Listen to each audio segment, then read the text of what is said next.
Everyone, मुझे पूरी उम्मीद है कि आप सभी लोग अच्छे से होंगे। आप सभी मुझे जानते हैं, मैं हूं आपकी maths teacher Aradhana from लर्नो hub, एक फ्री लर्निंग प्लेटफॉर्म जहां आप पढ़ सकते हैं मैथ्स, साइंस, एसएसटी जैसे सब्जेक्ट्स, वो भी बिल्कुल free of cost at learnohub.com पर।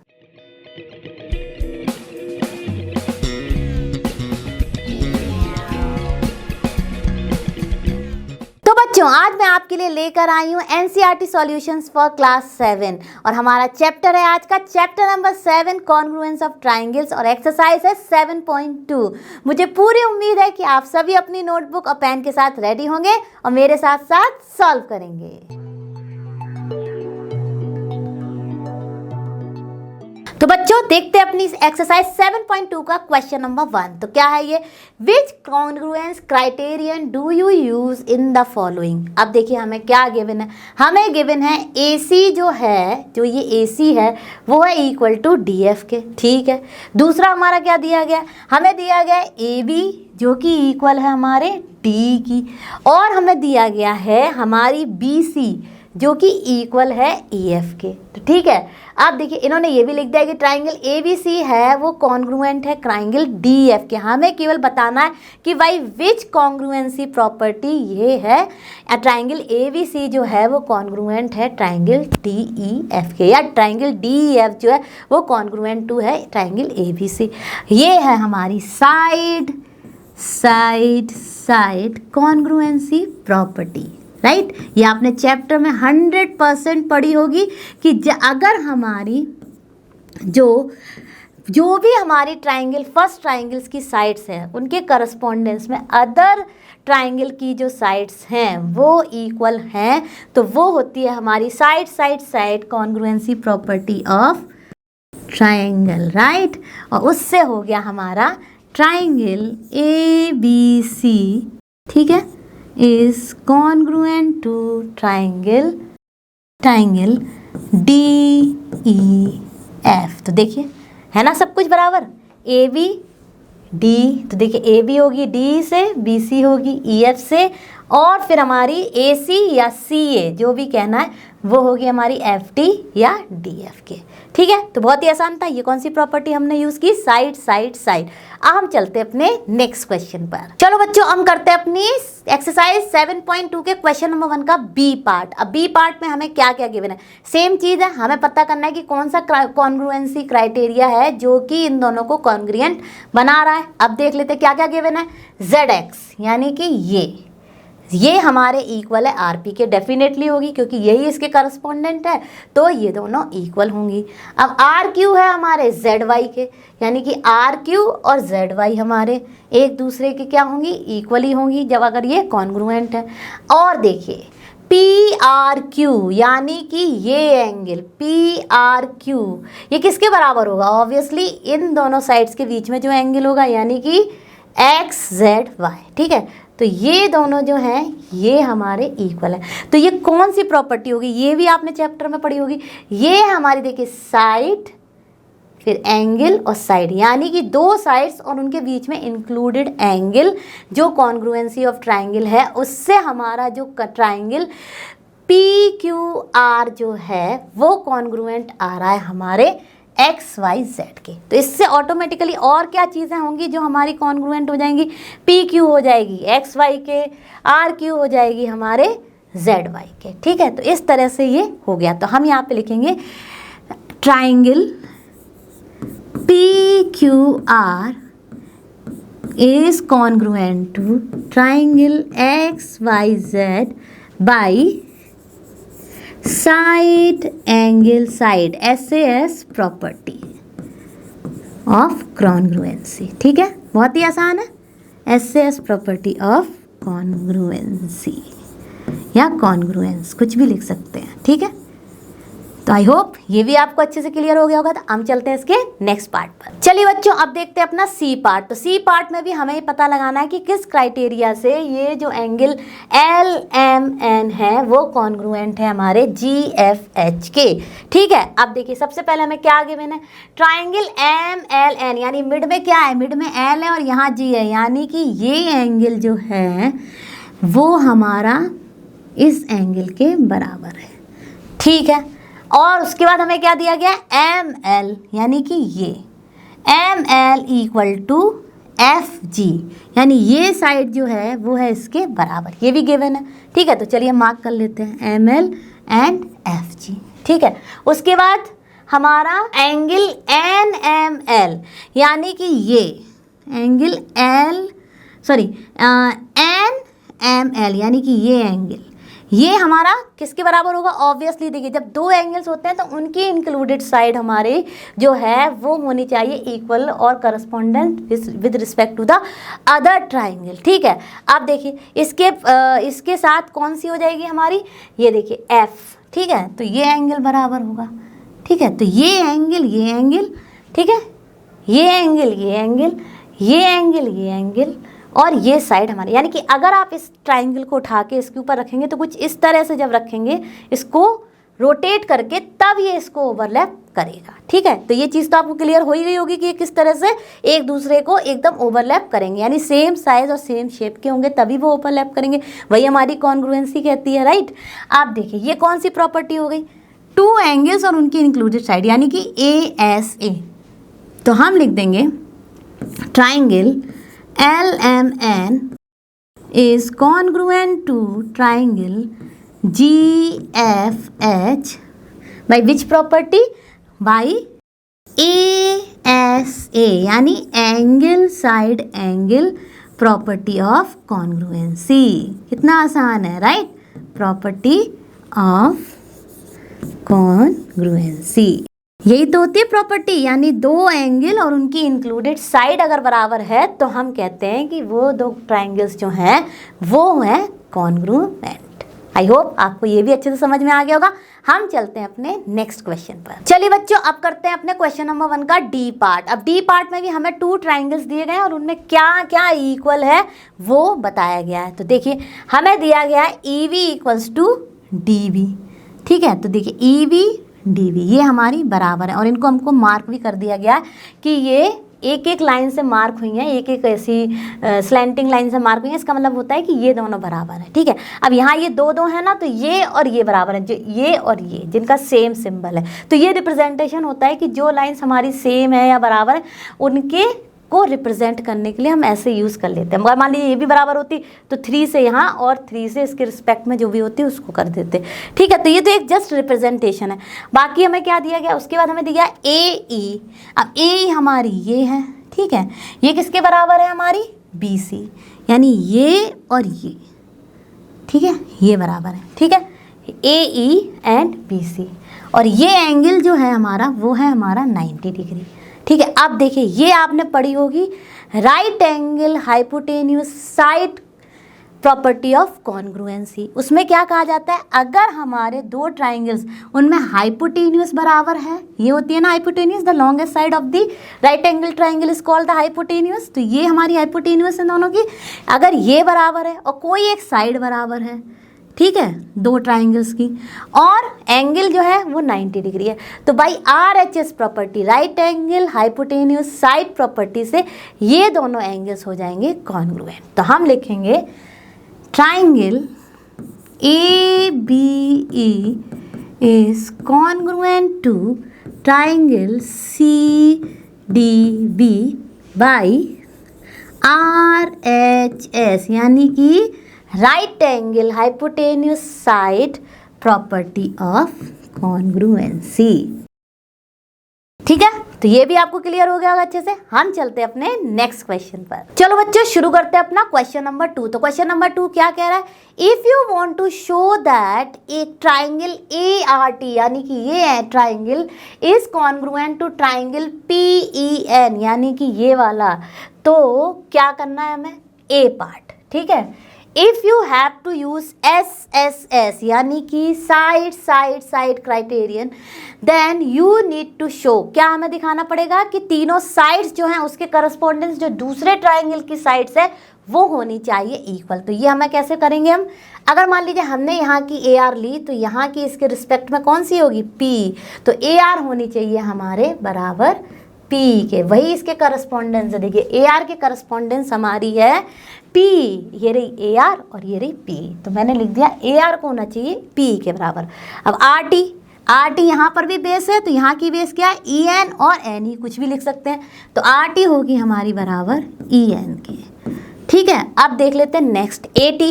ए टी हमारी ये है, तो इसकी करस्पॉन्डेंस कौन सी साइड होगी दूसरे ट्राइंगल की, पी एन। तो ए टी होनी चाहिए पी एन और एन पी, कुछ भी लिख सकते हैं, तो वो हो गई हमारी पी एन। ठीक है, तो एस एस एस क्राइटेरिया से ये तीनों साइड्स जो करस्पॉन्डेंस हैं वन ट्राइंगल की दूसरे की साइड, ये होनी चाहिए बराबर। ठीक है, अब आ जाते हैं अपने बी पार्ट पर। तो बी पार्ट में हमसे क्या कह रहा है, if it is given that angle T equals to angle N, यानी कि ये angle T is equal to angle N. ठीक है, and you are to use SAS criterion. Okay, ठीक है, यू नीड टू हैव, अब देखिए ये हमें कौन सा क्राइटेरिया यूज करना है, साइड एंगल साइड। तो ऑब्वियसली ये एंगल हमारा बराबर है, तो अब इससे जो हमारी दो साइड्स जो ये एंगल बना रही हैं, यानी कि साइड और उनका इंक्लूडेड एंगल, यही तो कहते हैं side angle side property of congruency. तो कौन कौन सी हमारी दो साइड्स बराबर होंगी, ए टी होगी हमारी पी एन के और आर टी या टी आर होगी हमारी ई एन के। तो हमारी आर टी हो जाएगी बराबर ई एन के। ठीक है, आर टी हो गई बराबर ई एन के, यही तो है इसके करस्पॉन्डेंस। देखिए आर टी के करस्पॉन्डेंस ये वाली साइड हुई ई एन, है ना, और पी एन के क्या करस्पॉन्डेंस हो जाएगी हमारी ए टी, तो पी एन होगी हमारी ए टी। तो ये हो गया हमारा साइड एंगल साइड क्राइटेरिया, यानी कि एक एंगल और उसके साथ मतलब दो साइड्स और उनका इंक्लूडेड एंगल, तो उससे ये होगा। ठीक है, अब आ जाते हैं अपने सी पार्ट पर। सी पार्ट में क्या कहा जा रहा है, if it is given that A T equals to P N. Okay, A T equals to P N, यानी ये और ये बराबर है। ठीक है, and you are to use ASA यानी angle side angle criterion, you need to have. अब देखिए इसमें हमें बताना है कि अगर हमारी ये साइड और ये साइड बराबर है और ASA हमें यूज़ करना है, तो कौन कौन से एंगल भी बराबर होंगे। अब हमारी ASA प्रॉपर्टी क्या कहती है, दो एंगल्स है ना और उनकी इंक्लूडेड साइड, तो कौन से दो एंगल बराबर होने चाहिए, हमारा एंगल ए, यानी कि एंगल ए फर्स्ट पार्ट के लिए एंगल ए, या फिर इसका फुल नेम भी लिख सकते थे हम, वो क्या हो जाएगा हमारा RAT, कुछ भी लिख सकते थे, या TAR, दोनों ही सेम चीज़ें हैं। तो RAT अल्फ़ाबेटिकल ऑर्डर है, तो RAT, तो एंगल RAT या केवल वर्टेक्स से रिप्रेजेंट कर दिया एंगल A, जो कि हमारा बराबर होना चाहिए सेकंड एंगल के P से। ठीक है, तो यानी ये या तो EPN लिख दीजिए या केवल एंगल P। ठीक है, तो ये इसके करस्पॉन्डेंस है और ये बराबर होना चाहिए। ठीक है, अब आ गए अपने इंक्लूडेड साइड है ना, तो ये वाला पॉइंट, तो कौन सा एंगल बराबर होगा, एंगल टी जो है वो बराबर होगा एंगल एन के, यही इसके करस्पॉन्डेंस है, एंगल टी एंगल एन के करस्पॉन्डेंस है और ये होने चाहिए हमारे बराबर। तो सेकंड पार्ट में हो जाएगा angle T should be equal to angle N, या फिर आपको तीनों वर्टेक्स को लेके लिखना है तो हो जाएगा ATR इक्वल्स टू PNE, या कुछ भी लिख सकते हैं RTA इक्वल्स टू ENP, कुछ भी फर्क नहीं पड़ता, बस वर्टेक्स होनी चाहिए सेंटर में जब भी हम नेमिंग कर रहे हैं अपने एंगल की। ठीक है, तो ये हो जाएगी हमारी ASA प्रॉपर्टी, यानी एंगल एंगल और उनकी included side congruency of triangle. I hope आपको ये तीनों पार्ट्स अच्छे से समझ आ गए होंगे by using all three criterion. अब हम चलते हैं अपने नेक्स्ट क्वेश्चन पर। चलिए बच्चों, हम शुरू करते हैं अपना क्वेश्चन नंबर 3। तो क्वेश्चन नंबर 3 क्या कह रहा है, you have to show that triangle AMP, यानी कौन सा है AMP, ठीक है, is congruent to triangle AMQ, हमें ये दिखाना है। ठीक है, आप देखिए in the following proof supply the missing reasons. अब हमें एक टेबल दी गई है, उसमें हमें क्या बताना है, अपने जो भी मिसिंग चीज़ें हैं उनको बताना है कि मतलब ये और ये किस रीज़न से हैं। ठीक है, अब देखिए फर्स्ट में हमें दिया गया है कि PM इक्वल टू QM। अब हम अपने फिगर में आ गए। अब देखिए PM इक्वल टू QM, ये तो हमें गिवन में फिगर में ही गिवन है। देखिए PM और QM, तो हम क्या लिख देंगे यहाँ पे इसका reason, it is given in figure. Right, हमें कुछ ज़्यादा करना ही नहीं है, क्योंकि जब दिया ही है बराबर है तो हम क्यों अपना दिमाग लगाएंगे, हम लिख ही देंगे कि ये है बराबर है ना भैया। जब दी है हमें सेम साइन तो ये तो बराबर हो ही गई। ठीक है, अब आ गए अपने सेकंड पार्ट पर। सेकंड में हमारा क्या, एंगल PMA, कौन सा एंगल है वो, एंगल PMA, ठीक है, इक्वल्स टू एंगल QMA। ये भी दिया, देखिए दोनों का सेम सिंबल से रिप्रेजेंट किया, तो ये भी भैया बराबर है, तो ये भी हमें फिगर में दिया गया, तो इसका रीजन भी क्या हो जाएगा, it is given in figure. Second का भी it is given in figure. हमने कुछ नहीं किया, हमें जो दिया है वही हमने लिख दिया भाई। अब देखिए नेक्स्ट क्या है, AM इक्वल टू AM होगी, 100% होगी, उसमें तो दिमाग लगाने की जरूरत ही नहीं है, क्योंकि भैया ये तो कॉमन लाइन है, ये तो डेफिनेटली हो जाएगी दोनों के लिए सेम लेंथ की, तो ये हम लिख देंगे। इसका रीज़न क्या हो जाएगा, इट इज़ कॉमन साइड। इसका रीज़न हो गया इट इज़ कॉमन साइड, तो ये डेफिनेटली बराबर हो जाएगी। आप देखिए triangle AMP is congruent to triangle AMQ। अब देखिए किससे हो गया ये, देखते हैं चलिए फटाफट। ट्राइंगल AMP यानी कि AMP is congruent to triangle AMQ। तो देखिए ये साइड दोनों में कॉमन है, बराबर है, ये हमें गिवन है, बराबर है, और इनके बीच का एंगल हमें गिवन है जो कि बराबर है। तो ये कौन सी कॉन्ग्रुएंसी हो गई, जल्दी से दिमाग लगाइए।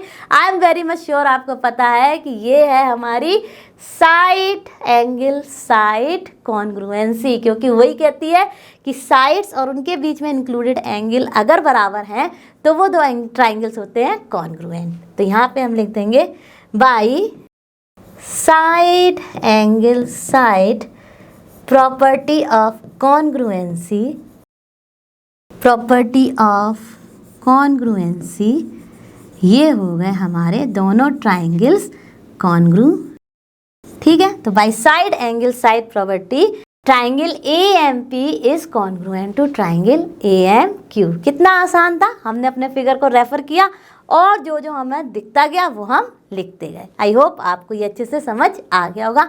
हम चलते हैं अपने नेक्स्ट क्वेश्चन पर। चलो बच्चों शुरू करते हैं अपना क्वेश्चन नंबर 4। अब क्वेश्चन नंबर 4 क्या कह रहा है, in triangle ABC angle A angle B and angle C is given, similarly in triangle PQR angle P angle Q and angle R का मेजर इज गिवन। अब वो क्या कह रहे हैं कि एक स्टूडेंट कहता है कि ट्राइंगल ABC जो है वो ट्राइंगल PQR के कॉन्ग्रुएंट है, by which property, by AA congruency criterion. अब सबसे बड़ी बात तो है कि जब हमने ये पूरा चैप्टर पढ़ा, ये कोई पढ़ी ही नहीं क्राइटेरिया, ठीक है, ये कोई कॉन्ग्रुएंसी क्राइटेरिया हमने पढ़ा ही नहीं, तो उस बच्चे ने अपने मन से लिख दिया, तो वैसे ही गलत हो गया, क्योंकि जब हमें किसी ने ये रूल बना के नहीं दिया तो हम अपने मन से बिना कोई प्रूफिंग के कैसे कह सकते हैं कि ए क्राइटेरिया होता है, ठीक है। दूसरा क्या है, चलिए हम इसको ड्रॉ कर लेते हैं। तो हमारा ABC कुछ हमने रफ फिगर में ड्रॉ कर लिया कुछ इस तरह से, ठीक है, ये तो 90 डिग्री है, ठीक है, और हमारा ट्राइंगल PQR ऐसे कुछ ड्रॉ कर लिया हमने, चलिए ठीक है। अब देखिए PQR में R हमारा है 110 डिग्री और हमारा P बना देते हैं इसको और Q बना देते हैं इसको, तो Q हमारा है 40 डिग्री और P हमारा है, एक रफ फिगर सा ड्रॉ कर लिया हमने, ठीक है, 30 डिग्री। अब देखिए ये रफ फिगर हमने जब ड्रॉ किया, अब देखिए हमें कोई फिक्स लेंथ तो दी नहीं गई है किसी भी जगह पे, ठीक है। अब हम ये BC और RQ कितनी भी लेंथ की ले सकते हैं, राइट, और उन पर अपने ये एंगल्स बना सकते हैं, है कि नहीं। सिमिलरली जब अगर हम ये वाला है इसका एक ये बड़ा सा, इसका भी सेम मेजरमेंट एंगल्स लेके एक कर सकते हैं, तो यानी एक तो ये क्राइटेरिया हमने पढ़ा नहीं, दूसरा भी हमारी किसी भी लाइन सेगमेंट की कोई भी फिक्स लेंथ नहीं है, तो हम कितनी भी लेंथ लेके इसको ड्रॉ कर सकते हैं, तो उस तरीके से भी ये कहीं ना कहीं गलत है। तो इसमें क्या एरर है, ये एरर है कि y और y note, first of all तो हम लिख देंगे कि there is no AA criterion of congruency, ठीक है, there is no AA criterion of congruency, okay, congruency. दूसरा हम करेंगे कि the second triangle can be the enlarge figure of the first triangle, right, क्योंकि हमें कोई भी फिक्स लेंथ नहीं दी गई किसी भी साइड की, तो हम लिख सकते हैं we can draw bigger size triangle PQR as none of the sides are given, right. उससे भी हमारा ये कॉन्ग्रुएंट हो ही नहीं सकता, क्योंकि अगर ये इससे बड़ा हो जाएगा, भले ही सेम मेजरमेंट रहे एंगल के, तो भी तो ये इसके कॉन्ग्रुएंट होगा ही नहीं, ठीक है। तो दोनों ही इससे ये जस्टिफाई हो गया कि ये जो हैं ये आप कह ही नहीं सकते एंगल ABC जो है वो PQR के कॉन्ग्रुएंट है। आई होप आपको रीज़न भी समझ में आया होगा और एग्जैक्टली क्लियर भी हुआ होगा कि क्वेश्चन में क्या एरर है। तो बच्चों ये तो था हमारे chapter number 7 congruence of triangles की एक्सरसाइज 7.2 के क्वेश्चन नंबर 1 to 4 का सॉल्यूशन। मुझे पूरी उम्मीद है आपको ये अच्छे से समझ आया होगा, आपने मेरे साथ साथ इनको प्रैक्टिस भी किया होगा। हम जल्द मिलेंगे नेक्स्ट क्लास में और फिनिश करेंगे अपनी कंप्लीट एक्सरसाइज 7.2 और आप और हम ऐसे ही जुड़े रहेंगे और कंप्लीट करेंगे अपना पूरा NCERT सॉल्यूशन। और आप सभी जानते हैं लर्न हाउ फ्री है बट बेस्ट है। Thank you.